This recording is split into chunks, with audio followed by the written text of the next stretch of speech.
नमस्कार मंडळी, सगळे कसे आहात? तर आज आमच्या घरी मकर संक्रांतीचं हळदी कुंकू तसेच अभिराम आणि विवांचं बोरनान सुद्धा होतं. वरच्या मजल्यावर जो हॉल आहे तिथेच आम्ही सगळी सजावट करून कार्यक्रम करायचं ठरवलं. घरातल्या लहान मुलांचा कोणताही कार्यक्रम असू दे, तो साजरा करायला एक वेगळाच उत्साह असतो. वरती सजावटीचं काम झाल्यानंतर मी संध्याकाळी अशी रांगोळी काढून घेतली. इथे तुम्ही बघत असाल अशा पद्धतीने साधारण आम्ही सजावट केलेली.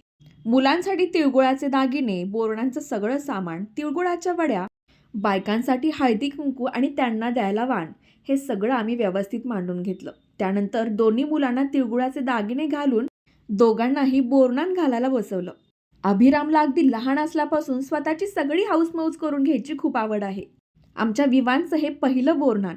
बोरनान करण्यापाठीमागं एक आख्यायिका आहे. एक करी नावाचा राक्षस होता आणि त्याची वाईट दृष्टी, वाईट नजर आपल्या मुलावर पडू नये म्हणून सर्वात प्रथम हा शिशुसंस्कार श्रीकृष्णावर केला गेला आणि अगदी तेव्हापासून ही प्रथा प्रत्येक घरात पार पाडली जाते.